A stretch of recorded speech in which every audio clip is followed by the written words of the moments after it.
Oh, nice. Welcome back to the R&D podcast. My name is Dalton. I'm joined here today with Pork and Chin. We got the playoff prediction show live in the flesh. Pork, I'm rocking with the shades, brother. He didn't have these on before we started, but I'm glad he has Got my them hater on now. blockers on. I just know y'all are finna be getting wild tonight because there's a certain game y'all are not gonna appreciate my takes for. So I got to get the hater blockers on because it's coming. Pork, give me a rundown on what we got for this James Madison Oregon game here. Actually, hold on, pause. Let's talk about the Heisman. Fernando Mendoza was one of the best Heisman speeches of all time, honestly. Heisman worthy speech. Just got him drafted, by the way. If the Heisman didn't get him drafted, that definitely got him drafted. He literally he posted on his LinkedIn account everything he said. Mendoza's a really fun player. He's really good story for college football. I'm excited to see what he does as far as in his future. Owner of Jordan Hare. Yeah, he's claimed that title twice. Him and Pavia, top two Heisman contenders, both own Jordan Hare Stadium. Yeah. That's interesting, as RJ would say. James Madison at Oregon, going up to Autzen and Eugene. 22.5-point favorite for the Ducks. Saturday at 7:30 p.m. Eastern time. I hate that this game's at night because the playoff basically ends at lunch. I mean, on Saturday. But Port, what you think about this JMU Oregon game? It's gonna be a snooze fest. Oregon's gonna go up by like 3 scores first half. I don't think JMU's gonna be able to move the ball at all. It's gonna be extremely hard for them to move the ball. They struggled against my Troy Trojans to move the ball until they didn't. I mean, it took them 3 or 4 quarters to get the ball moving really against Troy and the SBC. So I mean, 3. Yeah, there you go. I don't know. I'm not a big believer in this JMU team, but there is another G5 team that I do believe in. It is just not JMU. I would say these two are way worse than last year's two as far as comparison on skill. I don't know. We'll see. I'm not gonna get my breakdown yet. Chin, what you got on this game, JMU versus Oregon? I don't know if y'all are on Twitter or not, but you have to check out this JMU page. Oh my god, dude! JMU Oregon Twitter right now is the funniest thing on the planet. It's literally the funniest thing I've ever seen before. This JMU burner account posted it's like a clip of Oregon running, but it's in slow-mo, obviously. And he's like, this is the team that's supposed to shut down us. And then there's another one that's like it's JMU running the ball against Troy when they busted like the 45, 50-yard rush or whatever for a touchdown. They put it in 4x speed. And it was like, how are you supposed to stop this? Then an Oregon burner got on there and was like, Jesus God, how are we going to stop the flash? They've just been going back and forth. It's just funny, but I do think Oregon handles business properly like they're supposed to. Offensive coordinator Will Stein hired as the Kentucky head coach for Oregon. And the same thing, Chesney takes the UCLA job at James Madison, and they hired Billy Napier after the Summerall, whole incident that happens at Florida. I mean, this game right here is one of those ones that how is this even allowed to be played? You got JMU going all the way to Oregon to play in what I think is one of the best stadiums in college football. Top 5 at least. What'd you say? Nothing. We're back. I would say, is my mic messed up? No, you're good. No. That was something. I was don't worry about it. You're good. Go back. My fault. I would say okay. I would say that this Oregon team, as far as talent, obviously completely has the advantage. And then James Madison walking into whenever their hardest away game they've played this year was at Louisville. I mean, correct me if I'm wrong, but I would say Oregon's 10 times harder to play in than Louisville is. Yeah. So I think this James Madison team, there's no way they're going to hold up. I think they get blown out. I think that Oregon covers. I got the game ending at 45-10. JMU, a little hot take here. JMU being held to less than 240 yards on the game. I can see that. What was that score you just said? Did you say 45-10? Yeah, 45-10. Somebody's being generous. What do you think about it? Can I go ahead and make mine since I've already got it rolling? Yeah. I think you're being a little generous towards JMU here. I'm thinking a little 52-7 action going on. Ooh. Straight built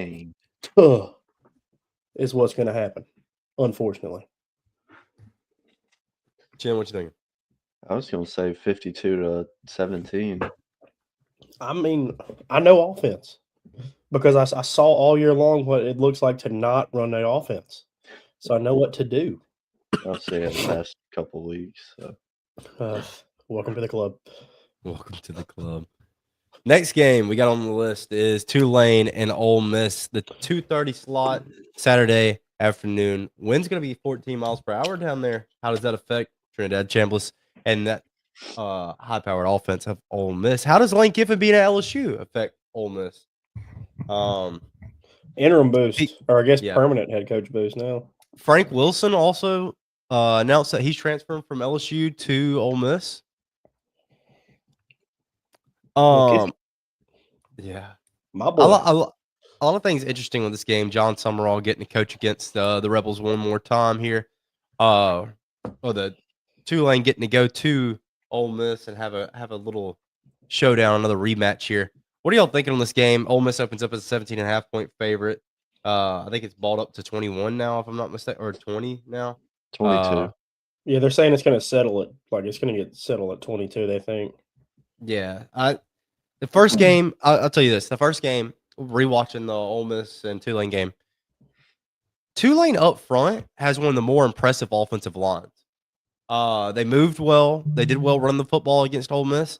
If you go back and you just watch straight tape on necessarily the game, just watch all 22 of Tulane running the football, they looked amazing.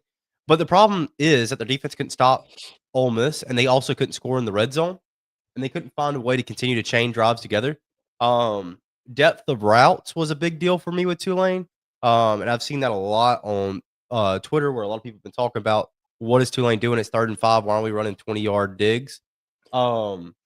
I think a big thing for Tulane is going to be able to move the ball.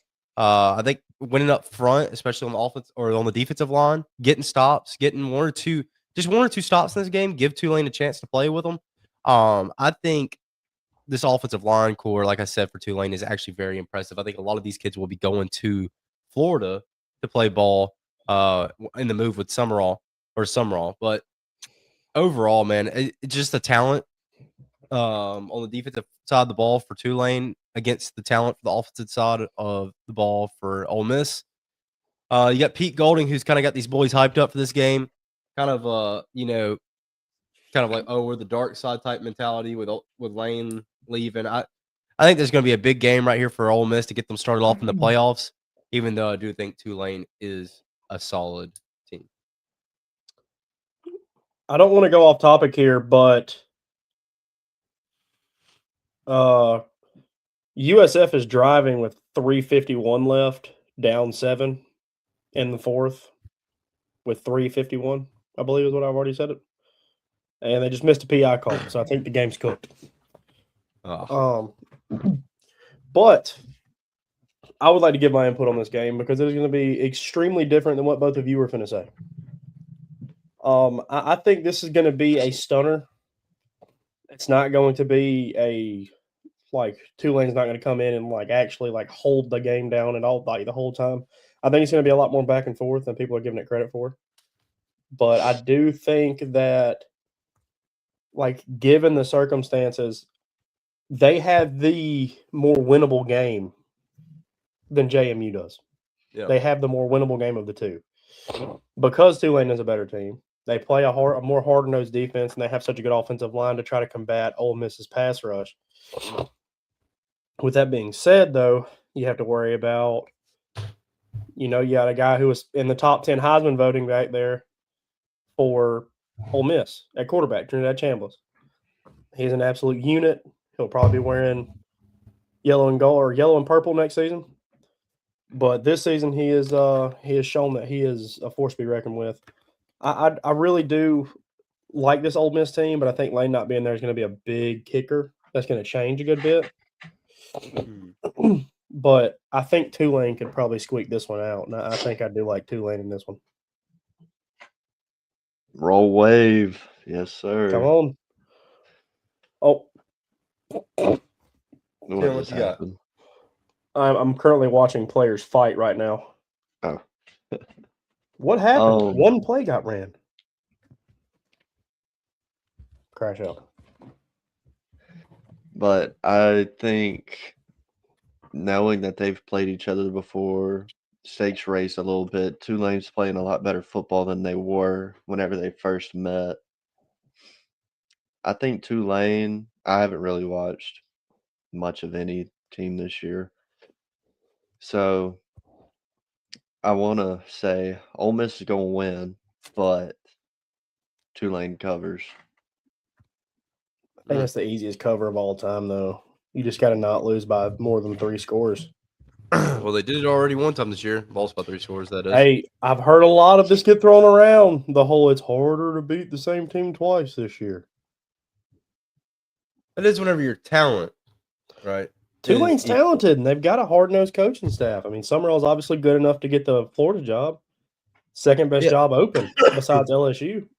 Besides Auburn. No. Auburn's. I'm kidding. I'm kidding. Let me go ahead and state that. I am kidding. I'm kidding. I think that Tulane very well could have lost the FAU game, the Memphis game. They played really bad against UTSA and squeaked out one against Army and East Carolina. I think they're a solid team. I think that the consistency of performance on offense, I think they lack weapons in the receiving core. And that's my biggest problem in this game. Because while I think you can run the ball well, yes, I agree. I think you'll be able to run the ball well on Ole Miss's defensive line. I think that you'll gash them. I think that when Ole Miss loads the box, you're going to have troubles beating people in man just because of the lack of offensive weapons. I think you're slow at most positions, especially the larger positions. Like if you want to go into a 12 personnel and run 2 tight ends, I don't think your tight ends are good enough to beat those linebackers for Ole Miss. That's why I have Ole Miss winning this game 38-14. And I think it's going to be tied at the end of the first quarter. And I think Tulane will win the rushing numbers. I think they'll win the rushing stats. But I do not think that they'll cover, and I do not think that they'll win this game. Fort, go ahead. I'm gonna let Chen go because I want to end. I want to end on the Tulane one. I got a speech brewing, and I want it to be epic. I'm gonna go Ole Miss 37, Tulane 30.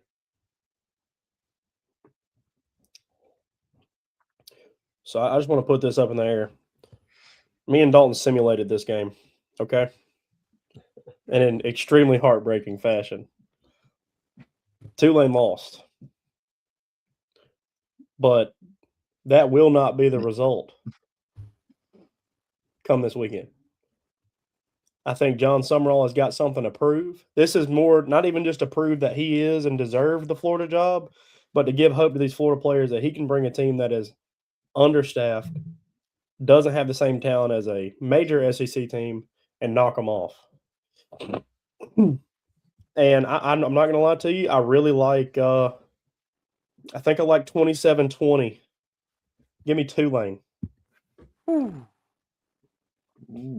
I think Tulane's going to do a really good job holding Kawan Lacey, which if they're able to slow Kawan Lacey down, it'll slow Trinidad Chambliss down. He benefits off of Kawan Lacey majorly. So if you can slow down the running game, you can slow down Chambliss. Wow. That's going to be a hot one there. I'm curious to know. Hold on. The locker room's just different. The atmosphere, the locker room. It's just, I mean, these guys are ready to play football. I'm telling you. I'm curious to know. Hold on 1 second.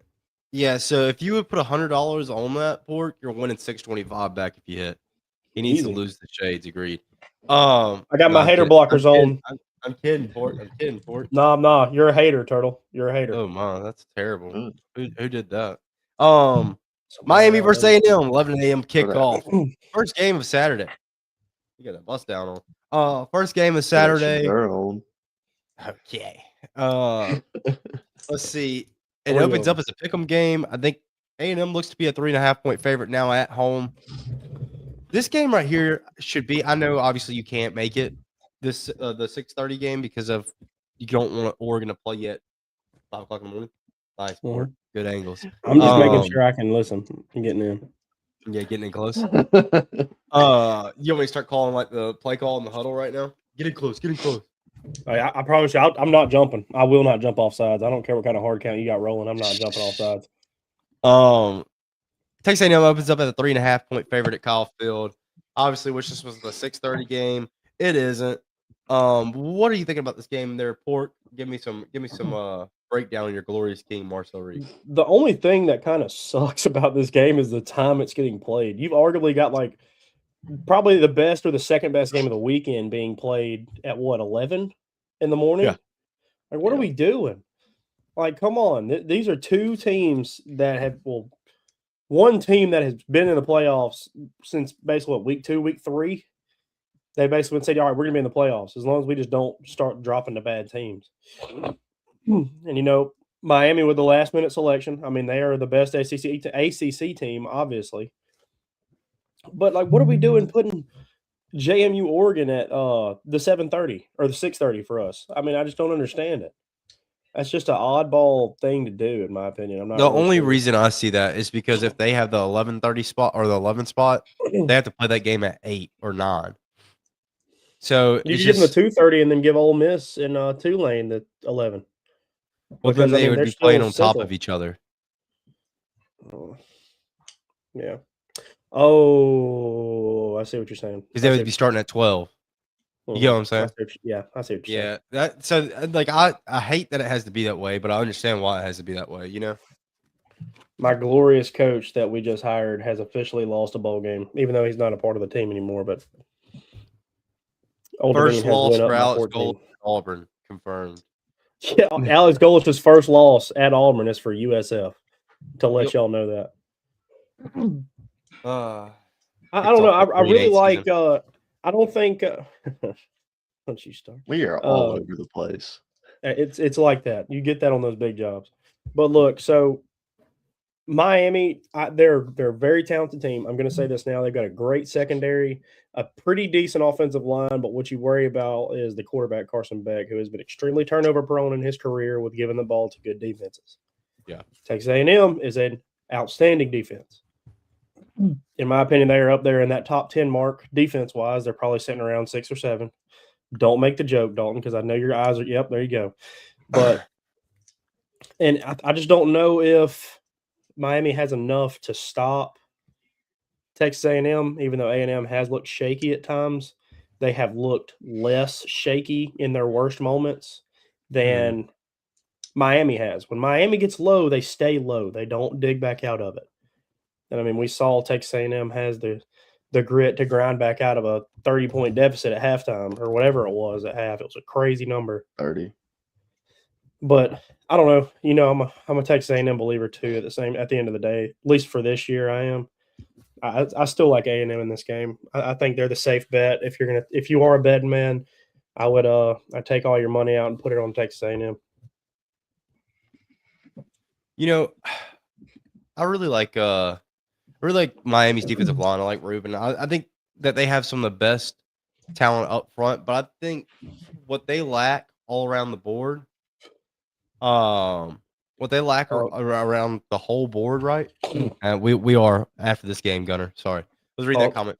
I think what Texas A&M has, Miami doesn't have, especially at the linebacker position. I think that's what gives them the advantage in this game.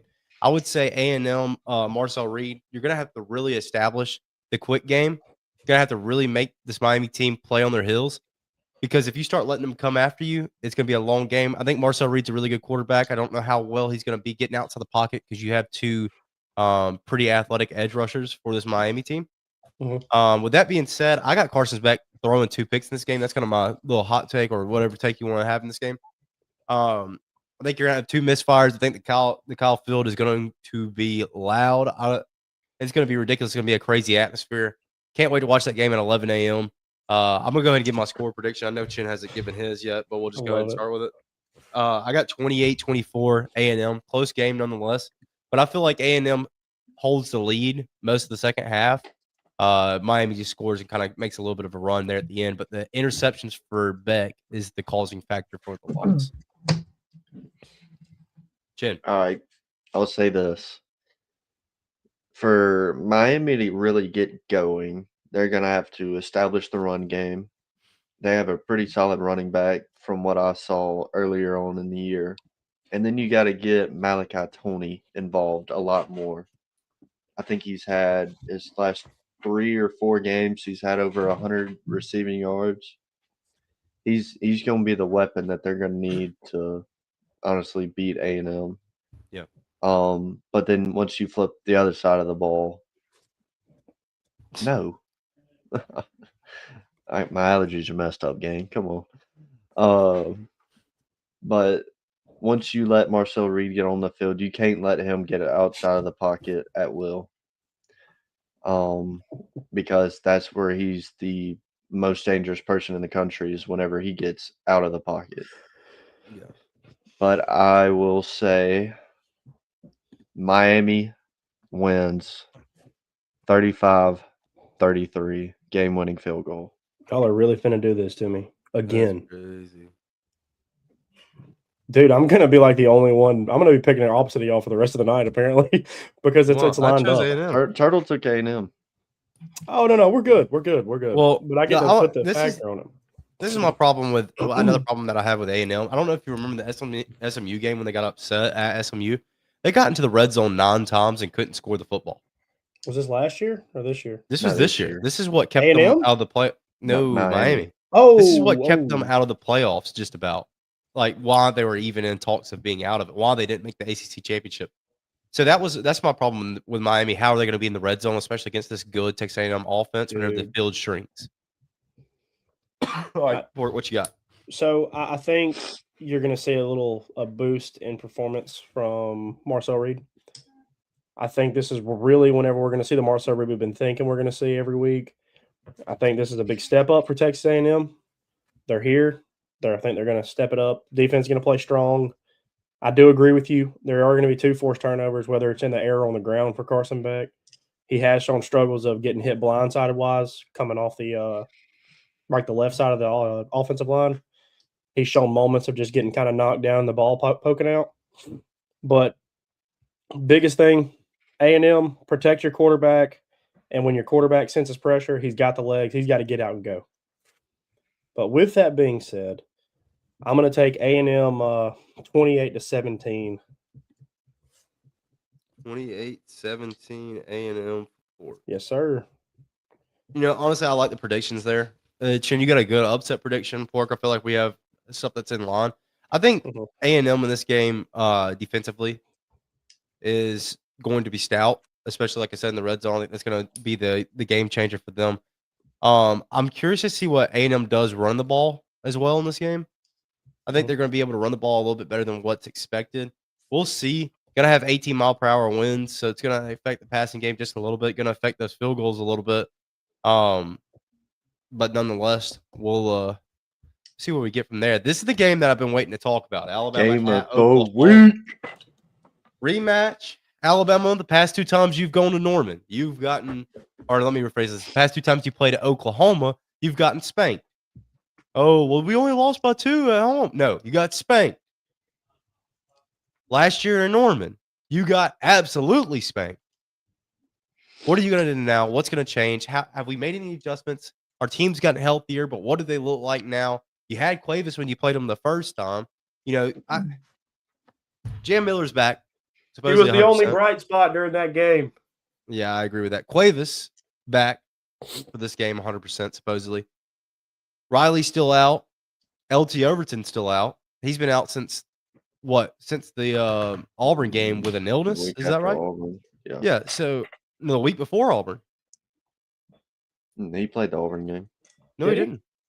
I don't think I saw LT do anything. He didn't do anything, but he played. I don't know. I think he played. I don't think he played against Auburn. A little on the fly research here. God, yeah, you got the sniffles or something, bro? Dang, I didn't think he played. Yes. Yeah, that's crazy. I don't know who if you have the sniffles, that's like wild. He was okay, so he was ruled out for the SEC championship game. I don't know why I was thinking he didn't play against Auburn.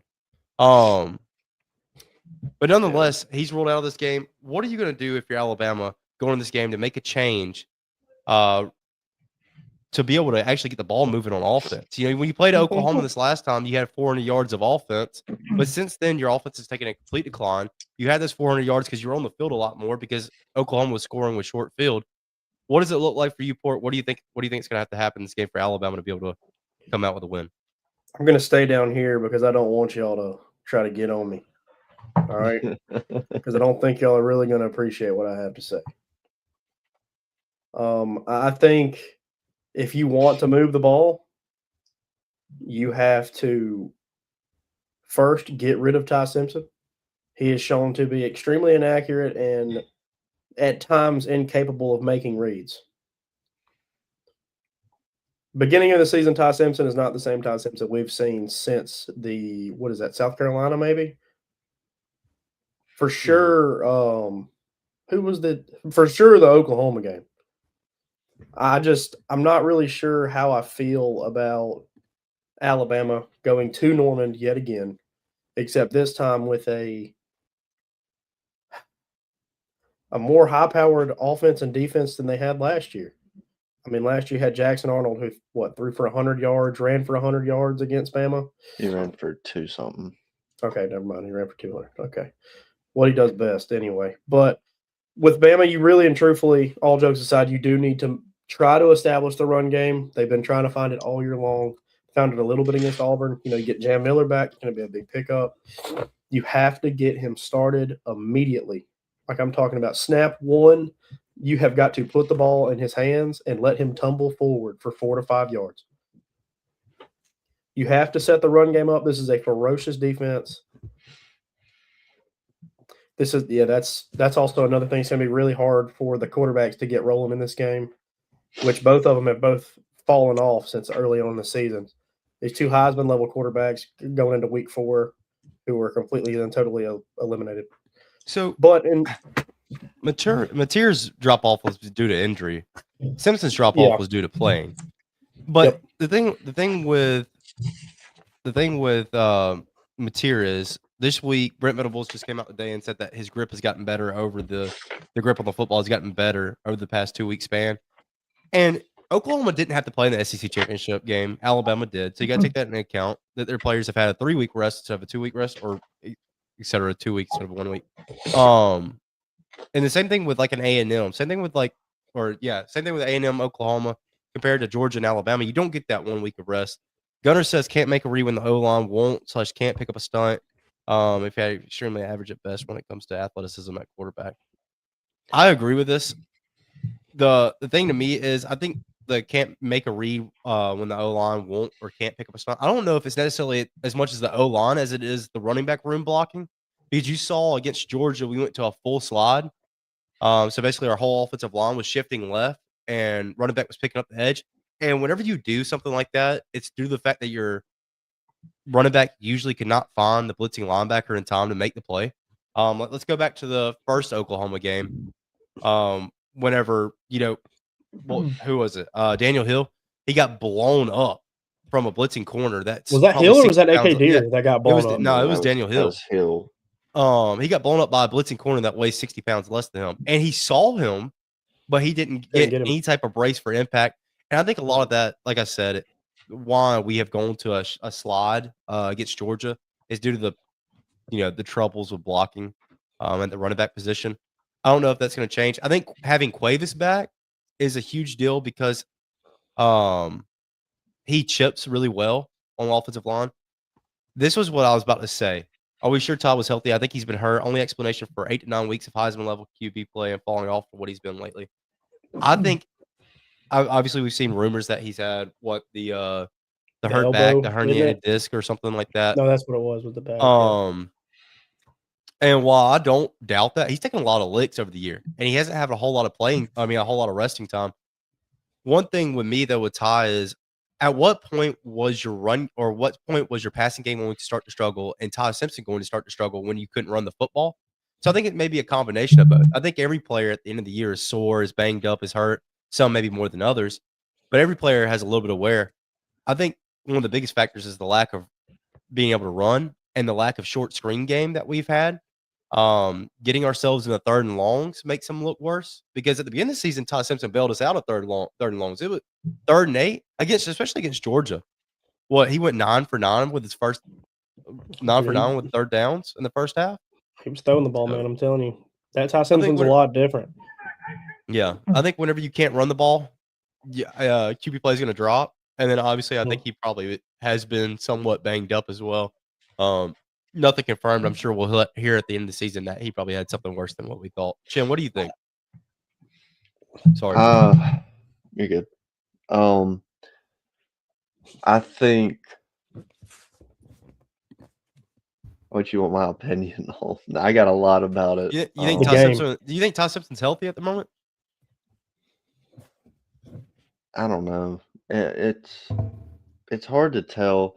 I mean, you could tell in the Georgia game he wasn't trying to get hurt even more than what he was, but you could tell he's also hurting in some throws. Like, I mean, there's some where receiver doesn't catch it or whatever, but then there are some throws where you're like,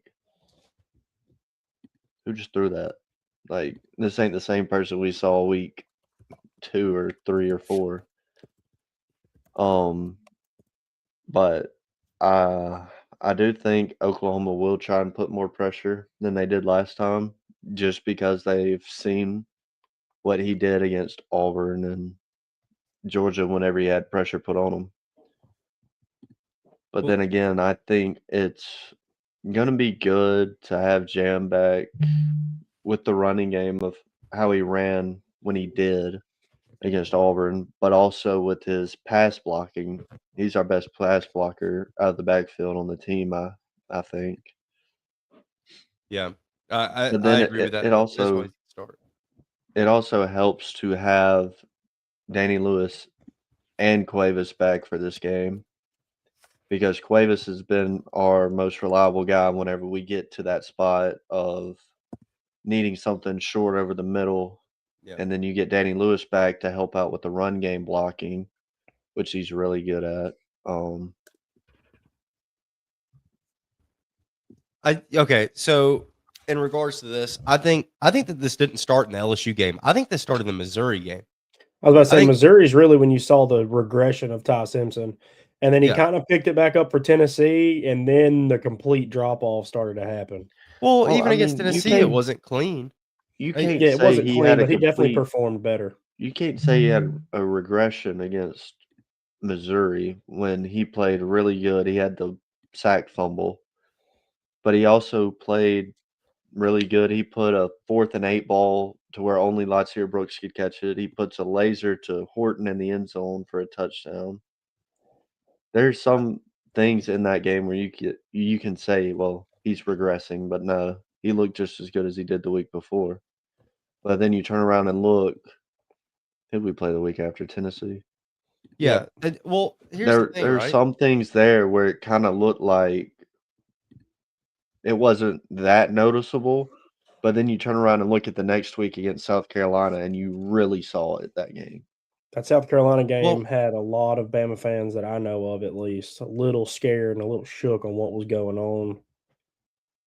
I was. I mean, he had Bernard over the middle on 15-yard in route, wide open, overthrows him. I think the Missouri game, as the game got later, they started blitzing. This was one of his most sacked games of the season. He got sacked 4 times in this game. He had better edge rushers. I'm not saying that he completely started his fall, but I feel like it kind of was exposed to other teams that, hey, maybe you can get some pressure on this guy. And then Tennessee failed to do it. Tennessee really failed to do it because of that pick 6 by Xavier Brown at the end of the half. That completely swung the game. If not, we're probably in a dogfight at the end of the game. That destroyed the momentum for him right there. If you want to be honest with you, because it just felt like the win was taken out of their cells. I know we won by 17, but please tell me, go back to that game and please tell me if it felt like we actually beat that team by 17. No, it did not. No, I was about to say, looking back on it, man, that did not seem like, oh yeah, we killed Tennessee at home. And we beat them by 3 possessions. Like, that's not how that game felt watching it. But I'm not saying at all that was Ty Simpson's fault, right? I'm not saying that Ty Simpson's the reason we didn't blow Tennessee or why it didn't feel. No, I'm not saying that. I'm still harping on the run game. And then you saw South Carolina, you saw the drop off. Well, let me tell you why you saw the drop off, because he had to throw the ball 43 times. You know why he had to throw the ball 43 times for it? Because they ran the ball, 15 times outside of him? I'm sorry, 17 times counting Caden Proctor. There were 17 rushing attempts there were 17 that weren't him, 23 for the whole team. For what, and a lot of yards? And what? The interceptions to start the game, and then Alabama goes up, then South Carolina comes storming back in the second half, and you kind of had everything fall apart.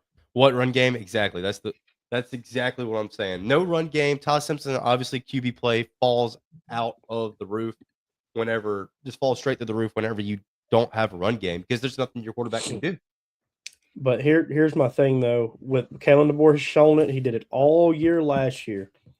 You have a guy that is costing you games and that is getting your team too banged up because he's not able to get into the game and start taking the lead that they need to get that another guy could get and take off with it. Like last year with Jalen Milroe. Jalen Milroe had the athleticism, just didn't have the arm. Well, now you have the complete opposite with Ty Simpson, who has shown he has the arm, but he just doesn't have the athleticism. He can't get out of the pocket to save himself from getting lit up. Well, okay, I know. I think I know what Chin's about to say. I know what you're saying, but you're acting like Ty's not athletic enough to get outside the pocket. But this is my thing. Ty isn't athletic enough to get outside the pocket on SEC teams.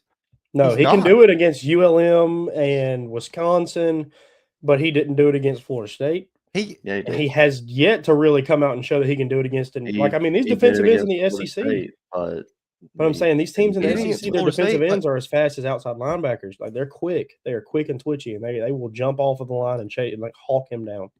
And this is the thing that I was talking to Gunner earlier on the phone actually about this. Everybody says like, "Oh, Ty Simpson, he's sneaky athletic. He's sneaky athletic. Like teams don't prepare for." Well, brother, if everybody in the country knows that Ty Simpson's sneaky athletic, you don't think that a defensive coordinator or you don't think that Brent Venables knows that he's sneaky athletic? Like no, like whenever it becomes a player's profile that he is sneaky athletic, that's accounted for. So it's not like, if a Mendoza scrambles for 10 yards, then that's okay. We didn't expect that, but we expect Ty Simpson to probably pull the ball down once or twice and run with it. But you haven't seen that like hardly ever. You go back, you look at Florida State, he didn't do it. You go back and look at Auburn, he has a first down, but he threw the ball. He's done this. I want to bring it against Georgia on third down. He threw the ball instead of running it for 5 yards for the first down, and he had the running room. But I think a lot of it stems from him getting lit up in the backfield, though. Probably. He's afraid to get hit. But then you go and you look. I'm just going to throw this out there. I mean, it was a whatever game. Austin Mack comes in the game, Eastern Illinois, runs 25, 30 yards for a touchdown. I haven't seen Ty do that all year except for ULM. And we won. Well, Ty rushed for 26 yards. That's his longest rush of the season, by the way. And he has 98 yards and 2 touchdowns on the season. Sometimes it's okay to take the guaranteed 4 instead of going for the 20. Sometimes it's okay to get yourself in 3rd and 2 instead of being in 3rd and 8 because you want to throw it 15 yards down the field on a last prayer ball. Sometimes that's okay. And that's been, like Chin said, that's been Ty's problem just about all year. It's trying to make a big play for no reason. We got to continue moving the ball down the field. You can't go 3 and out against Oklahoma. You can't make our defense keep coming back onto the field like you did against Georgia, because you see how that will turn out for you. You'll get embarrassed. I will say this, though. You can tell by Alabama's first offensive drive of the game how the game's going to go. Yep. They did it against Georgia, 3 and out.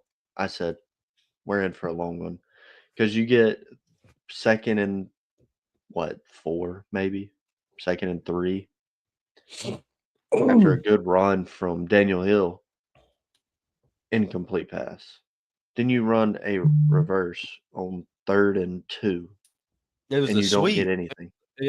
You get a sweep on 3rd and 2 when your defense just had the momentum to get off the field and give your offense the ball. Why would we not turn around after we get 8 on first down running the ball and hand it to them again? And if There's he only doesn't really get it been in, well, third down. We'll throw that. Mhm. But then you look at it on third and short or second and intermediate, we have nothing that is 10 yards or less on the field unless it's the tight end or the running back out of the backfield. You said Everything Alabama else gets is short deep. game? All year I've seen them do double passes to get 4 yards. You know what I'm saying? Like, I don't know. Like, okay, this is one of the things that I'm about to pop up Gunner's deal on here.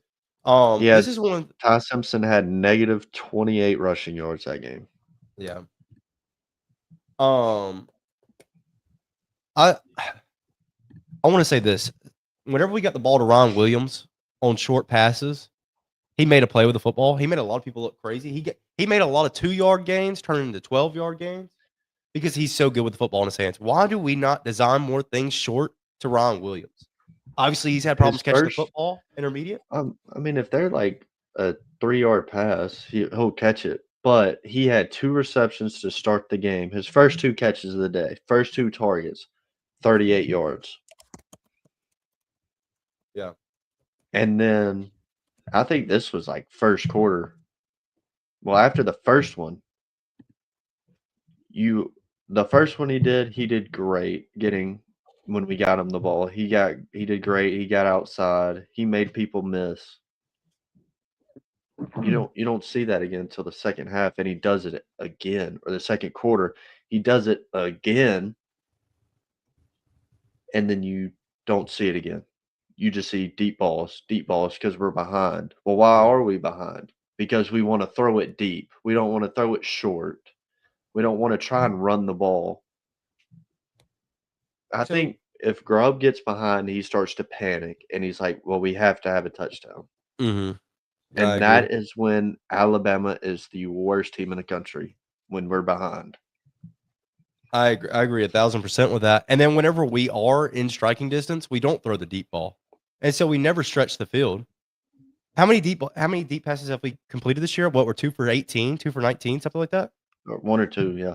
And then we've missed several. One was Vandy. Yeah. That I know of, to Ryan. I know. I don't even remember the other one. I know the Georgia week we were 2 for 18, maybe? Was it not? No. I think it's 2 for – it's probably worse now, if you want me to be honest with you. Anyways, the deep passing game, vertical passing game, with a lack of run game as well. Ryan drops one in Georgia. And in Florida State. He did drop one week 1. Think about all the underthrown balls that we saw. That's what I'm trying to get at. It's not so much the receivers dropping every deep ball. It's either they're underthrown or overthrown barely. First drive of the Auburn game? Ty misses Bernard, first drive of the Auburn game. Ty misses Bernard. No, he missed Brooks in the Georgia game while we're down 7 in the end zone. He missed. I mean, obviously, we're picking apart Ty right here, right? Obviously, there's some things that you don't see that they may have got jammed a little bit harder. But at the end of the day, the lack of passing game deep for Alabama with the combined terrible running game, how do you expect to win football games? Let's talk about this. Oklahoma's offense. You didn't have to see a lot of them the first time to beat Alabama because there was 3 turnovers forced. Let me go ahead and say that again. They were forced. These were not like, oh my goodness, that was a magical turnover. No, Oklahoma was playing hard on the football.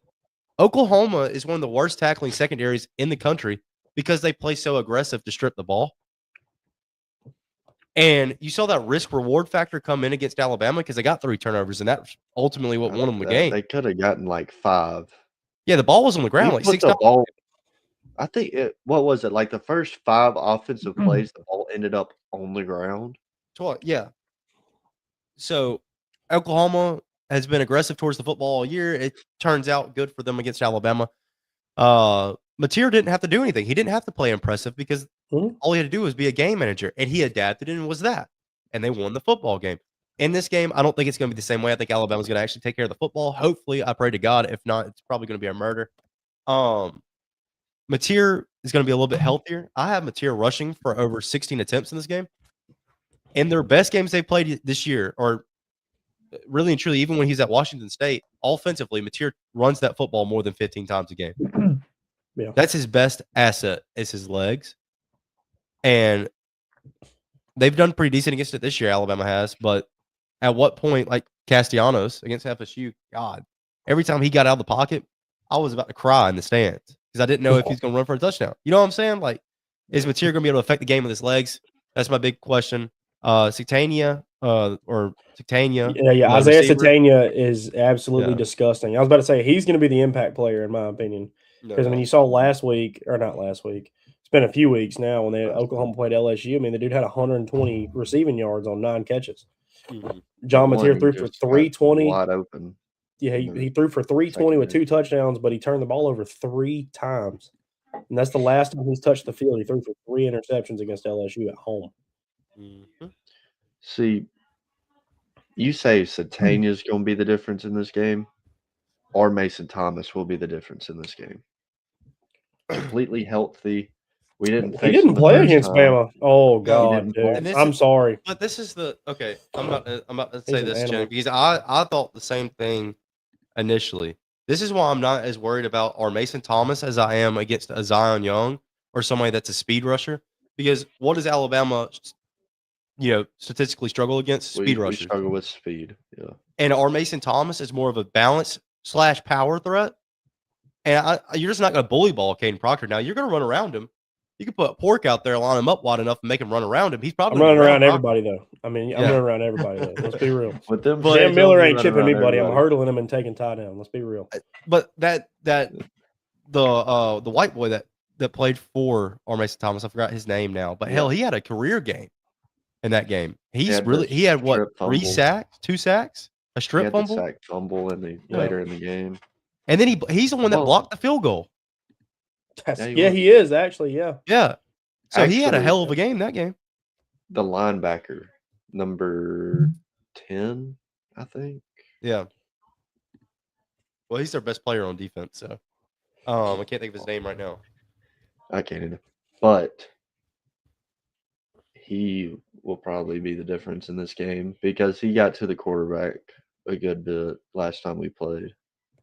Yeah. No, I think our Mason Thomas obviously is going to have an impact on this game, but I don't think it's going to be as much as what we expect it to be. Now watch him go for 17 sacks and 2 forced fumbles. I was about to say what you got to worry about is them flipping him to the opposite side and then putting a speedier guy on Caden Proctor.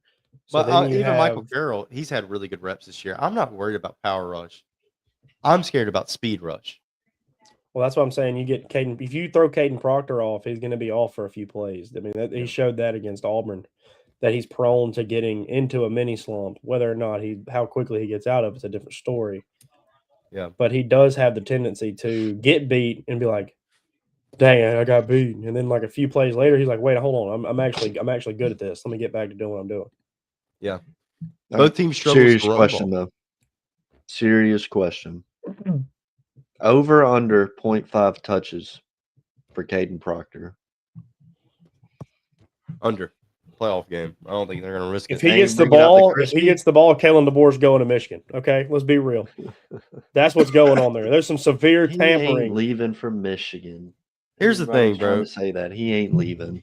This is what I'm worried about. Hang on, Pork. Would you leave Alabama to go to a school who just fired their head coach because of what he did and what they just got out of with all of the offensive side of stuff with sign stealing? Would you leave?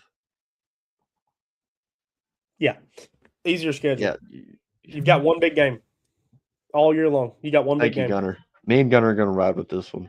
This is why. Okay, I like the over on. I'm guessing Caden Proctor touches. Yeah. The reason why I'm so scared about that is because it's awesome when it works, but how many times does it have to work for the negative to be crossed out? You know what I'm saying? I think what you worry about is him getting the ball and running, and somebody ripping his knees to pieces when. That's what I'm saying. At what point is this going to go wrong? And is it going to just absolutely disband everything good it's ever been? And that was the question at the beginning of the year whenever it was happening in every game. It was like, okay, when's he going to fumble? When's he going to get hurt? When's this going to happen? When's that going to happen? And that's going to cancel out everything it's ever been. The jumbo package is a little scary. No, I don't doubt it. high risk, high reward things though. At the end of the day, Yeah, I don't doubt that he may touch the football in this game. I honestly don't care if he does or not. I think it obviously whenever we're at the goal line, hell, we got to figure out a way to get the ball in the end zone if it's through Caden Proctor being 6'7". So I have a in. question: Are we I don't counting think like you- him picking up a fumble as a touch, or are we talking about like an actual? No, we're statistical talking like touch? they give him the ball. Handoff. Like Okay, either we're a talking about pass or handoff. a handoff. Okay, yeah. No, I don't think you hand him the ball off in this situation. I think you I just think you direct look snap back it and at the wildcat. Georgia game, and you give him the ball on the edge with receivers blocking and corners. I think that would be the better situation for him to be in rather than running through the heart of Oklahoma's defense. So hold on, you want this big old fella to get behind He a bunch did it of little against Georgia, fellas bro. and catch the ball and then make a move. He is going to juke and his knee is going to fall off. He is too big to be juking and stuff. See, that right there.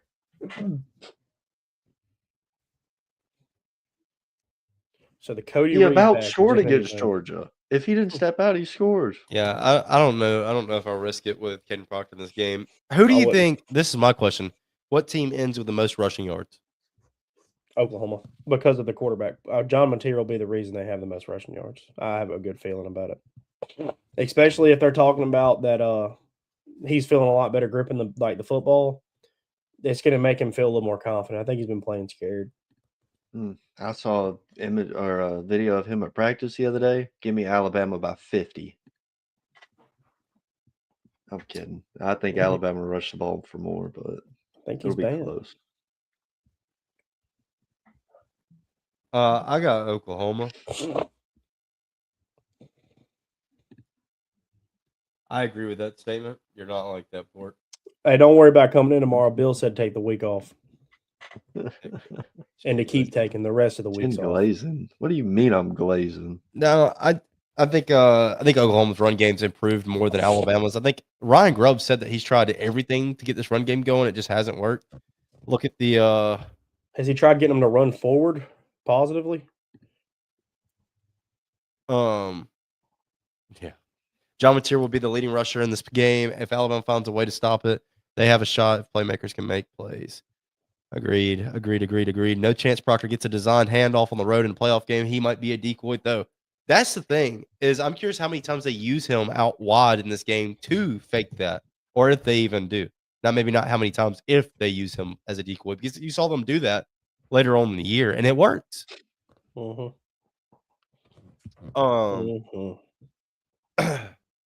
All right, Todd Simpson over 10. Just play devil's advocate here, but what makes you think Alabama will run the ball for more yards than Oklahoma? Chin, this one's for you. Oh, that's for me. I don't know. I think it'll be more of a Jam Miller trying to prove himself again like he did against Auburn. I think I hope he's not scared to hurt that ankle again or get a concussion or whatever. Because when he acts like he don't care, he runs the ball really good. But I think him and Daniel Hill switching in and out will give us a better feel in our run game. And we quit running the ball against Georgia because we got down 14. But I think we could string something together and hopefully outrush them. You know, I would think you and me both. I hope I am yeah, right. no doubt. I think with Daniel Hill, right? I would rather see Daniel Hill touch the ball 15 times than Jam Miller touch the ball 15 times. And the reason is because that's a 244-pound man you're having to tackle over and over and over again. If he's running hard, it's hard to tackle that man. How does Alabama's run game get affected by Cuevas's return? That's another thing I was interested in because his run blocking has been pretty solid this year. And then also, how is Alabama's offense as a whole changed because of Cuevas's return? Because you felt like he was kind of the centerpiece, whether it be chipping off the edge in the passing game, then getting out to a quick flat, or in the run game, just absolutely getting in front of a linebacker that's trying to cut backside take chin. I'd rather see Richard Young touch it more than either of them. Richard Young has been non-existent since the Florida State game. I don't know what happened. He's hitting the portal. He's not safe. I like AK Deer though. Kevin Riley would be nice to see, but he's not going to be back for this game. Still got a broke jaw. Who is Alabama's leading tackler at the end of this ball game? Can I give you the easy answer? Bray Hubbard. Mm-mm. Can I give you the easy answer? Deontay Lawson. Can I give you the Justin Jefferson. Justin Jefferson? Yeah. Yeah. I was going to see which one you're going to go with. Fort, what you got? Who do you think? Russo. He's not playing. Russo. I don't care. He's gonna come back. I mean, he's going to play, but he's not playing full snaps, is what I'm saying. Yeah. Oh, Well, man. I mean, you might see him a lot more because of LT being out. Nah, But then easy. you'll see guys like Kelly Collins and Renaud and Keeley stepping up. Yeah. I know one name it won't be in is Damani Jackson. Okay, I'm gonna take Bray Hubbard as the leading Hey, tackler. we are not taking Damani Jackson slander. That guy showed up to play against Georgia.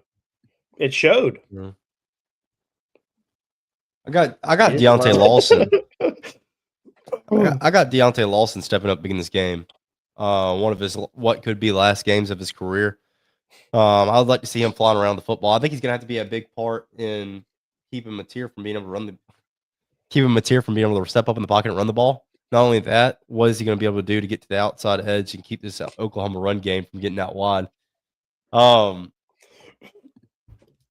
Fort, how many touches do you think Ryan Williams gets in this game? Over, under 4? So I don't know because they're starting this experiment again, the Ryan Williams experiment. I think he gets under 4, but he gets targeted more than that. I think he has a few drops and maybe some that he gets the target 4 that are just uncatchable. But I definitely think he doesn't haul in 4 balls. Is DeJohn Lee? Yeah. Oh, I want to say he's not he's listed on he's any healthy now. report. Yeah. Let's do this. I want everybody that's like in the chat to give your score prediction. Ask me. What? Ryan Williams going to touch that ball 8 times. What you got? 8 gonna touch times. 8 How many times are they going to fall out of his hands after he touches it? Twice. Okay. He's going to touch that ball 8 times. Oh, why the echo? Turn it off. They gonna throw it to him 8 times. He might drop it twice, but 8 times crazy. Does my mic sound normal now? No, Yeah, dude, you sound like a but chipmunk. All right. I think No. I think they need to try and get Ryan the ball more because of what he can do when he gets the ball. He has to catch it first, but What game are we talking about? if he catches it, he's the most dangerous player in the country. Yeah, I agree with that. Alabama versus Oklahoma, Tucker. What's the score prediction? Go ahead and put them in the chat. What's your score prediction is? Chin, I'm going to let you start with yours. What you got? 17-10, Bama. We went down this road before, Chin. We're about to do the exact same prediction we did last time. Nah, I'm last fairly time I said certain it was that's what like you took. 30s. No, I wasn't in the 30s. I was. I've been pretty good at calling this one. I'm 1 for 1 this season on calling No. this one. You said 22-21. And it was 23-21. What week did they play in? The first Gunner. eight? Gunner, 9, I 10 said maybe? if he catches the ball. Wait, hold on. I'll tell you. November 15th. Whatever week that was. 10. 6 What? or 7. 1-10, was it? Dude, I think it was. word brains are rotted, dog. Mine's been gone. I think it was 11 or 12, It was honestly. 12. God, I'm No. different. It's week 10 for Alabama. Gives the 2 buys. Ah. There's one. Sorry, Fort. Go ahead with your score prediction. I want to go last. I don't want to go first. All right, okay, let me give you. I'll tell you, Chin. Your score prediction for the first Oklahoma-Bama game was 17-10 as well. I let me told you change we're that. about to Let me change it, bro. recreate history. Let me No. change it. All right, change it, Chin. What you got? 21-10, Bama. This dude. 21-10 This dude Bama right here, bro. for Chin. Port, the last. This is crazy. The last Oklahoma-Bama game, you had 22-21 Oklahoma. What was the score of that game? Who won it? Do what? It's 23-21. Yeah. And the I wanna last go one I last, though. had was 24-21 Bama. So we were both right there. You just had the right winner. Yeah, I just no ball. That's the difference. Yeah. Okay, Port.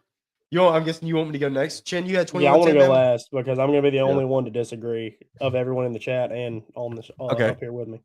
Justin has 21-13 Bama. Gunner has 27-24 Alabama. Salty 38-yard field goal to win the game. Win to his back for the win. Heck yeah. That's a good lore. Dalton, I'm going to get. Hey, Yoder, you need to check your spelling, dog.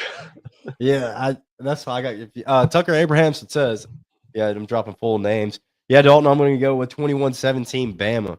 Yeah, and Fletcher Whittle says 24-17 Bama as well. That's good ball right there. That's good ball right there, Fletcher. Let me tell you one that's good ball. What do I have? I have 27-21 Bama. Why do I have 27-21 Bama? Or can you tell me? Because you're Ryan Williams game-winning touchdown. No, because I'm biased. Anyways, I was about to say, yeah. No, a big thing for me with Alabama is you have had 2 weeks to prepare. What's going to change for you?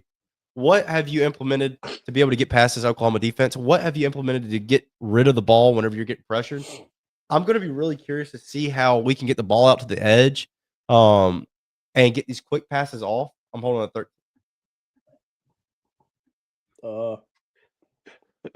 Okay. Sorry. But I think Alabama's going to have to do well out on the perimeter to be able to get this ball up the field. It's going to be curious to see. I think our defense is going to play pretty well against Mateer. Hopefully, we can keep him contained, rushing the football. Other than that, I'm not too scared about him. He's going to make good plays every now and then with his arm. But the thing about Mateer is, and this is what would be frustrating, and this was what was frustrating for an Alabama fan last year, is just like Milroe, Mateer is, and the fact of he makes a crazy play like, oh, we got the best quarterback in the country one play, and the next play he throws an absolute duck ball to the safety in the middle of the field, like it's a pop flop. His mechanics are sometimes off. Sometimes will just absolutely just arm muscle the power through there, and then that leads to spiking the ball on the ground, etc., or floating one over. I don't know how this game, with the wind, how the wind's going to affect it, right?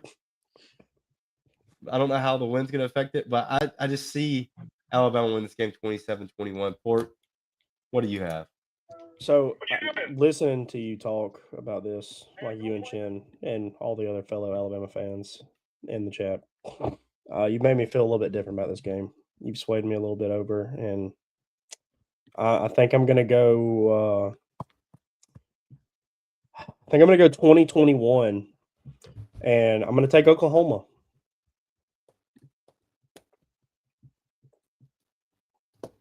Port, thanks for joining us. Anyways, so now that we can get back, I'll always come back, but that's all I can tell you. 2021, Oklahoma, and you got Talty missed extra point is the reason they lose. Pork. There you go, Chin. You listen to me right now. I'm gonna leave that in the back of your mind right now. If he misses an extra point,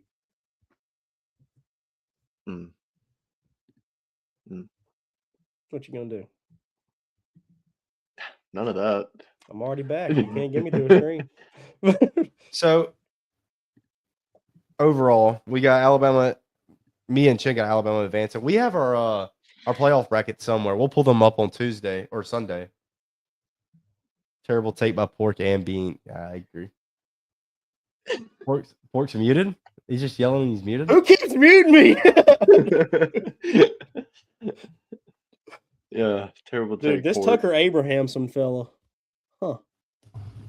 Interesting. That's all I got. Anything else y'all want to touch on tonight? We really kind of covered most of it. I mean, I don't really have anything off the terrible. Agreed. Terrible. Dude, Awful. I'm sorry. The Thanks Bama for Bias joining doesn't live live, here. pal. At the end of the day, thanks for joining. Hey, what about the Sharon Moore situation in Michigan? Or do you have any comments? What happened? Yeah, me. They're popping up more allegations now. You seen that? Let's talk transfers. What do you want to talk transfer wise? I just hope Tucker got my transfers in. That's a work Oh, joke. Y'all sure. wouldn't get that one. Let's ask the chat. What about Derek Nix becoming the wide receiver coach at Alabama? What about? I'm curious to see what Derek Nix does at Alabama. The reason why is I'm curious to see if he gets any of the guys, if he gets a Malcolm Simmons, if he's able to talk a Cam Coleman into coming to Bama. Oh. Dude, I'll jump off the bridge. I want to know what he brings with him as far as luggage from. Now he was a running backs coach at Auburn as well. Perry So Thompson. he wasn't a straight receivers coach and offensive coordinator. He was a running backs coach. I'm curious to see what he does at Alabama. I think it's a good hire. I like the guy. I think he's going to be a good players coach. From what you've seen from interviews out of Auburn, looks like players over there agree as well. I'm really curious to see what he brings as far as like I said, players with him from Auburn. What are you thinking, Chin? You like the hire? Yeah, I like the hire. Pork, you're muted again. Dog, I'm about to lose it. I think you did that one on your own, but No, I like the hire. I've heard from a couple people he's a really good hire. Yeah. But I'm also with you. Is he bringing luggage with him? dude, I hope to God not. I can't do this. Not again. Hey, let's talk about this. Let's talk about two quarterbacks into the portal, right? DJ Lagway for Florida, who we thought was going to be one of the best quarterbacks of the preseason. And then also, so he brings Simmons, Coleman. Oh, No, my fault. it's There's a a period period, there. There's a period. period there. My fault. That's on me, Gunner. My fault, Unc. So Well, we in just my forgetting opinion, that, I think he only brings Perry. I think that's the most realistic person he brings with him is Perry. I would Malcolm like to see Simmons is Simmons. Simmons and me and Gunnar were talking about this earlier as well. Simmons and said have connections from both playing at Benjamin Russell. So I'm curious to see what happens there. But DJ Lagway, right? What we thought was going to be a top preseason quarterback in the SEC, he enters the portal from Florida after meeting with the staff, doesn't end up liking it as much as he thought. Kind of an unguaranteed future is what he was feeling. Dylan Raiola for Nebraska also enters the portal. Patrick Mahomes Jr. So I just don't know how he's going to handle the tearing his ACL part of the career arc now. Yeah, I don't know. Now that Mahomes has tore his ACL, Yeah. it's his time to copy that. I just want to know how that's going to play out. I'll tell you who's somebody that I want Bama to pick up in the portal. That's Boo Carter. Oh, hey here we Gunner, go. y'all related, bro? Boo Carter, yeah. CJ Baxter is not going to Auburn. Anyways, let's go ahead and talk about this. Might have missed the stream, but can I hear the takes on the Heisman? Port, Wasn't really nothing. you were Pavia heavy. I'll let you go ahead and start with this one. I'm Marcel Reed heavy, number one. Yeah. Number two, I'm just heavy. And then number three, I really think Pavia should have won. Okay. All right, we're not going to keep doing this. All right, look. So statistically, he was the better quarterback. He was the better runner. He was the most important player and the most valuable player in the league. So I really think Pavia did get slightly robbed, but also at the end of the day, Mendoza. Did you just throw that at me? What's going on? My fault. At the end of the day, I think Mendoza it. or Pavia was the correct pick. I don't agree with it being a landslide like it was by 700 votes. I don't agree with that at all. I like Mendoza winning it. I like Mendoza's character. I like his speech. I like everything about him. Pause. Jacob Rodriguez, he should have won it. Yeah, I don't think Jeremiah Love should have even been there. Listen, I think. Okay. Huh? How? Break down stats, right?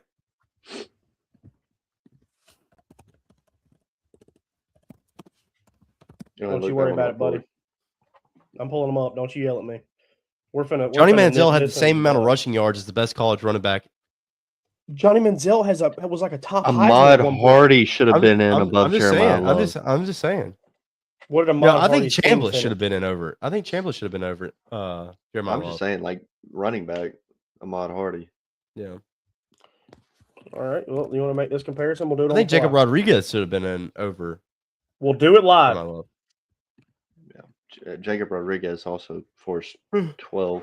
So you have Jeremiah Love, who's averaging just under 7 yards a carry. Okay, Mhm. He had 50 less touches for about 200 less yards and 2 more touchdowns, and was the single reason his team was as good as they were all season long. Mm. And then you have Ahmad Hardy, whose team went 8-4 and now gets to play in the Tax Slayer Gator Bowl against Virginia. No, buddy. I'm not making I Ahmad have Hardy. a question. I have a question. Who is the best team Jeremiah Love faced? Texas A&M. Miami or Texas A&M? Don't you say Miami. Don't you ever disrespect. You act like Miami is. Don't you awful. ever disrespect Texas A&M like that. Miami's better It's a great institution. than Auburn. No, you look. Who did Ahmad Hardy have to play? Not anybody good. I think Chambliss. I think Chambliss is a good argument. Chambliss had a Chambliss better argument. Is If also Chambliss starts, he's top 3. Like first game of the season, if Chambliss is starting, he's top 3 in the Heisman. Yeah. The reason Hardy didn't is because he played A&M in Oklahoma, had 57. Oh, well, he had 3 yards under or 3. Hardy didn't deserve it. My fault. Just skip on. Look at the Cliff Notes version. Yeah, Hardy's season went downhill whenever Pabula got hurt, because when Pabula got hurt, they put a freshman quarterback in who hasn't been playing as well, and that kind of took away they make you one dimensional. But otherwise, I think the Heisman was handled correctly. I think Mendoza deserved it. We said on the podcast that whoever won the Big Ten championship, which was kind of common knowledge throughout all of football, was whoever won the Big Ten championship was probably going to win the Heisman. I think if Ohio State, sorry, I can't keep that up for long. I think if Ohio State wins the Big Ten championship, that the argument for Pavia over Sayin is easier to compare than the argument for Pavia over Mendoza. I just think it was wrong. Mendoza's a dog. I don't know if y'all watched that Ohio State game. No. Yeah, he took right off the start of the game and got back up. So can we make a scenario here just real quick? I would have died. Can I put in a hypothetical here? Yeah, sure. You swap places with these quarterbacks, right? You put Fernando Mendoza at Vandy and Diego Pavia at Indiana. Does Vandy make the playoffs or not? Or are they further off? They're like a 4 or 5 loss team because of that. I think you could never do that because they're 2 different system fits, 2 different scheme fits. If they were the same quarterback, why can't you entertain my hypothetical? Let me say this. I think if Mendoza was if Auburn had half a brain and went and got a good quarterback in Fernando Mendoza instead of Jackson Arnold, who already had the same struggles as Peyton Thorne in the offseason, that Auburn would probably be pretty decent right now.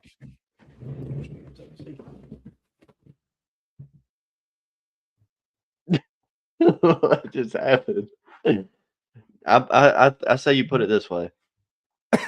You can switch Mendoza and Sayin because their schemes are basically the same. So I'd be like, let's switch Tom Brady and Drew Brees and see who does better on their respective teams. Because you got 2 pocket passers. It's like Lamar Jackson versus Tom Brady, right? Whoa. Where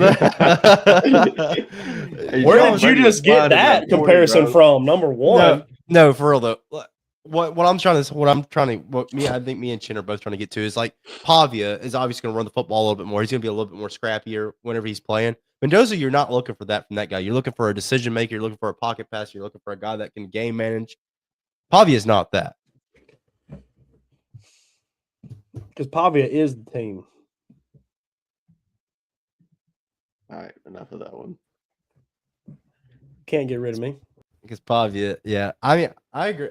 Well, I agree with you. I think the scheme plays a big factor into Pavia's success. Do you think Pavia will be good in the NFL? Heck no. Yeah, I think they don't run an RPO scheme in the pros. Yeah. Me and Will are playing mute roulette, by the way, just to let you know. I know it. Pork. Just with you, not with me, though. Pork, I really don't think we have a whole lot more to talk about, man. Yeah, there is. You want to hear it? Yep. how does it look with Auburn losing some secondary? Losing some what? I'm about to walk across the hall. That's where I'm about to go. But no, like Auburn's losing some players in the secondary to the portal, alongside with now 2 wide receivers, one of which being probably the number 3 or number 4 guy in their squad. And that also is going to open the door for a quarterback transfer in or out, which a lot of people thinking it's was it Byron Brown maybe? Yeah. They're Well, thinking he's going to come. You lost Horatio Fields, you lost Malcolm Simmons, you lost Perry Thompson, right? What did we lose Horatio Fields for? He senior? What? No, he in the portal. When did that happen? That happened like a week and a half ago, brother. I know you're lying, bro. No. Are you serious? Yeah, I'm being so serious. No way, right? You talking 12 about the guy who I called on- Justin Fields the first time I saw him? On the Yeah, December 8th, 8th. bro. Yep. Oh my god. We're so cooked. So I think you're gonna have a lot of turnover if you're Auburn, right? I think that's part of it. Because I think that's mean- part of getting a new offense. You got to look at it like Hugh Freeze. He had played in the SEC. He's a good recruiter, great recruiter at that. So is Golish. You lose your offensive coordinator, and you're restarting with the coach who established himself at USF. I don't really know how you look at it. Be like, oh well, I'm gonna just stick it out. He really established himself at Tennessee developing quarterbacks. Well, you've seen backup it. Well, quarterbacks.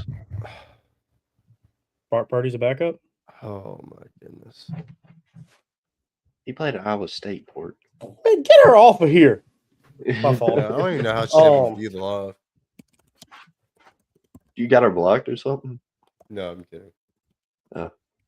No, I think whenever you And then have he- Alex Golsh's system come in, right, and they run the traditional spread out, like all the way out to the numbers type look, wide scheme, I think you're going to have receivers transfer. I think whenever you change systems based off of Derek Nix going to Alabama, you're going to have players that leave. I think you're going to have players that came for Derek Nix that are going to, bounce house because obviously maybe they don't agree with the scheme that's coming in. I think the scheme's going to really fit Deuce Knight well eventually. So this is Ash the same Daniels, coach that developed Dylan Gabriel, Hendon Hooker, and Brock Purdy. Okay, this is 3 of his notable guys that he's got. He's got a starter, a bona fide starter now in Brock Purdy when he was over at Iowa State. Whenever he had Dylan Gabriel at UCF, he's kind of a. And then Hendon Hooker, he's the backup for Jared Goff. yeah. Golf's a dog I though. think he might even be the He is. third string now. But you also got to throw in Joe Milton there. Yep. Dude, Milton. He was what could have been and just never Dude. was. You talking about Milton? Milton just What needs did a that shot. Hey, Turtle, question for you in the comments right there, buddy. Hey, that's another. Let me go ahead and say this real quick.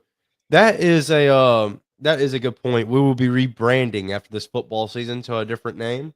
The We'll PD no longer- podcast. It will no longer be You the said- R&D podcast because RJ gives up on us, right? The About stuffy like podcast. Auburn at halftime against Well, we Georgia. all 3 are stuffy, Yeah, no doubt. The Sniffly Pod. sniffy pod. What were you about to say, Chin? You had a question? Oh no, I was just saying. Well, in that case, Wait, Chin didn't do a bracket. I did not do a bracket. We got to You get didn't do a Chin's bracket. Chin. Chin's got I to wasn't in here last week, bro. My bad. I'm gonna. All right, Chin. Well, I could have called that one. Yeah, I know, Tucker. I know it.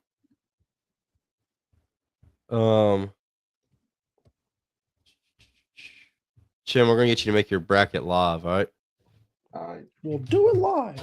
I hope somebody gets that reference. Nobody's gonna get that reference.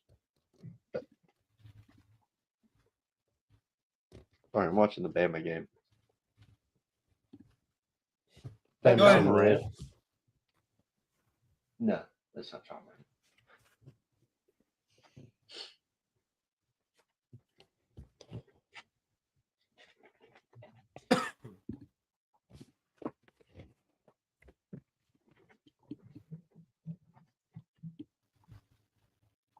Okay. What are y'all thinking? If Alabama advances the second round, how do you think they Killed. stand against? Death. Yeah, Death. Because they play Indiana, I'm pretty sure, if they win in. we do. In the Rose Bowl. Death. Death is what that would be. 325. You mean to say it again? Death. It would be death. You know what else is death?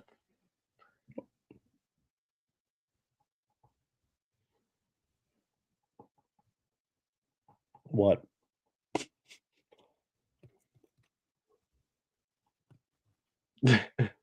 There it is. Apparently me.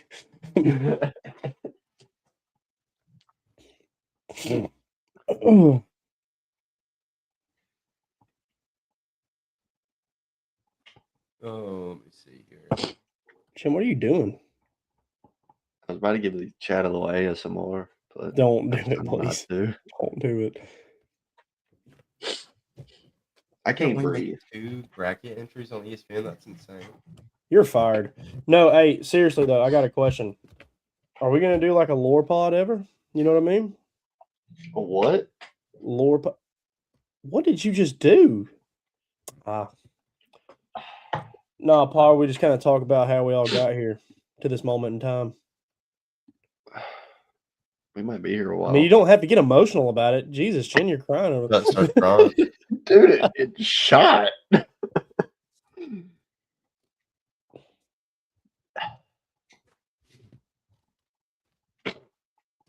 Mark, I need you to. Hey, Gunner, they did not look good in the first half, pal. It looked awful. You need me to do it, Turtle? No, I don't. I need you to. I got it. I got it. Don't worry about it. I got it. Hold on, I got it now. No, I got it. You don't worry about No, it. I got it, bro. Well, I I'm don't even know about what y'all to. doing. Chin's got it. Don't worry about it. I don't even know what y'all doing. I got it. Don't worry about it. I got it. All right. Where about? Let me see. Share screen.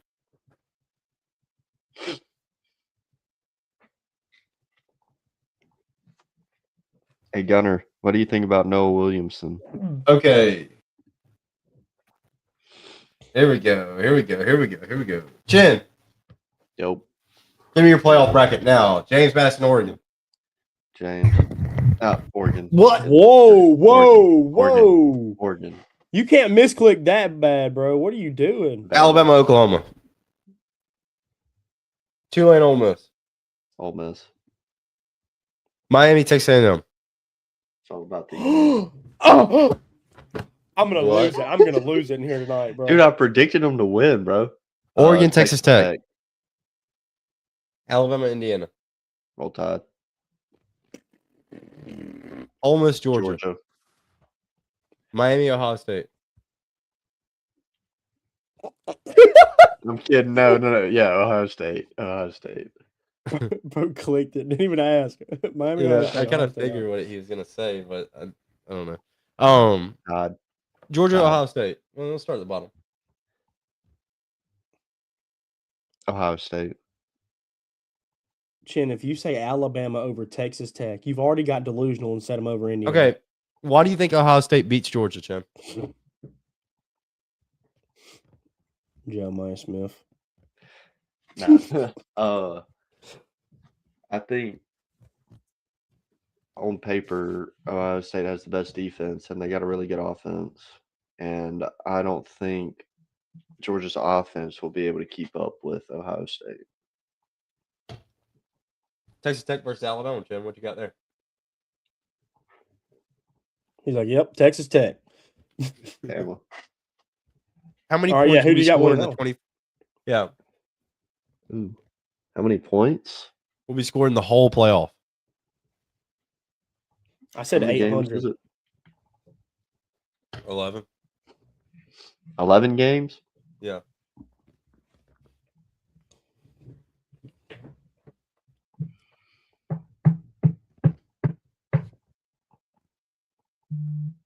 932. Oh my God! Nah. 90 Why y'all points a acting like that? game? 90 points! Oh my God! I'm looking at my 90-point games with Ole Miss, Tulane, and James Madison, Oregon. So it would average at 84.5 points a game. Oh, never mind. Take my shit off. Take it off. I would say the more realistic numbers is around the 632. range. Yeah, Oh my God. Alabama, Ohio State. Put them in. Ohio State. Yep. There you go. So Chin has Oregon beating James Madison, Alabama beating Oklahoma, Wrong. Ole Miss beating Tulane, and Wrong. Miami beating A&M at A&M first round. Goodyear Cotton Bowl.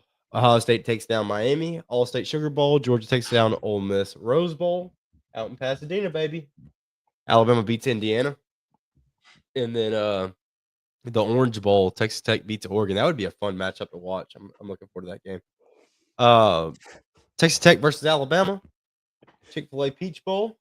Got Alabama winning that one. Chick-fil-A. And the VRBO Fiesta Bowl. Got Ohio State winning. And then it all goes down to Miami, Florida, and Alabama takes home the national championship in DeBoer's second year. Thank you, Josie. Dude, imagine Miami winning into the Natty, by the way. Going to the Natty. Like, imagine them going to the Natty, and it's a straight-up home game. It is like a straight-up home game. Yeah, Can you show ours? Can you show mine and yours so he can see what greatness looks like? You got to click on mine, though. No, this is so I had to make a new account. I will make this bracket for you real quick. You ready? Well, this is a free cheese. This one's gonna win. The whole bracketology deal. It's as easy and simple as that, right? Bro's just spamming, by the way. This is the only correct answer. That is not. You obviously didn't see my bracket. You want to go down here? Look, undo it. And let me show you mine. Okay.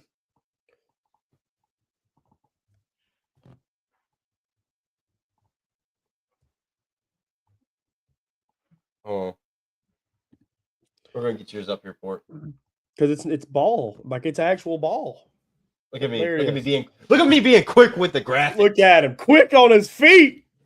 God. All right. I know that hurt. It didn't. Hands of steel, buddy. No soft hands around here.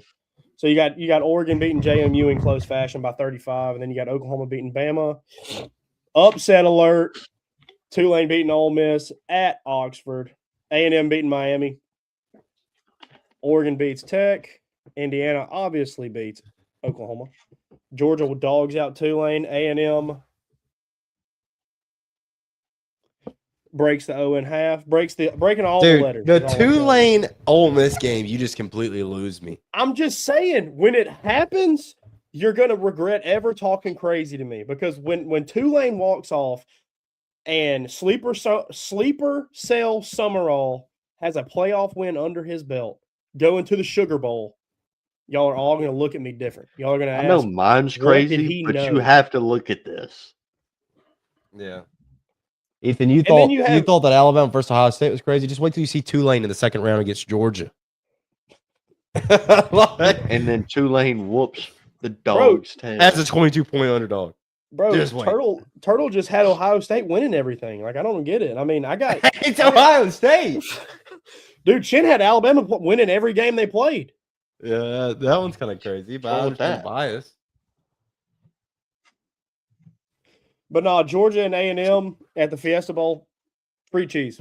A&M, Marcel Reed legacy game, as always. Oh, boy.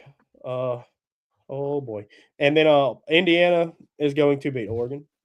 And I don't know, Chin, if you saw that little sneaky number down there. Did you put 525 in, Turtle, for yours? I had 5. Bro took my cheese. I had 532. Okay. Don't you raise your voice with me. I can't deal with it. What was the for Pork? I just got a text, and it really it threw me off a little bit. This is my actual natty bracket right here. Yep. Oh, wow, look at that. Ohio State gets bounced, but just against the wrong SEC team. So, like, the only thing I see wrong with your bracket is that you have Tulane losing and then A&M losing at all. Interesting. And I'm I not see the really Chiefs sure and how you Emily. got One there. common denominator we've What do y'all had do? is Indiana making a far run. Is that Except for me. yeah? Besides Chin, Chin just hates Indiana though. That's my Yeah, Chin. I think Indiana, my Chin bad. hates the Midwest. I'm not I really really sure like what's going Indiana on and there. really like Tech because I feel like they've been two of the most all around. I like Tech, teams. but I don't like Indiana. I really So- like Tech, man. They're fun to watch. So I'm just saying, Chin, you know how you have Bama beating Tech? Bama struggles to move the ball anyway, and they're about to play like the best like defense they probably will see all year if they ever get We'll to be that all right. point. What did we do early in the season? We're back. Like Trump said, make America great again, make Alabama great again. There we go. We're back. I don't kick people off here. All right, so look, we're back. But Adios.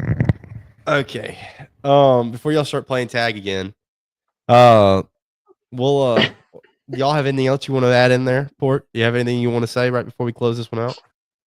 Longest pod, by the way, longest pod we've Yeah. ever done. Hour and a half. I just want to tell you guys, I will not be here Sunday.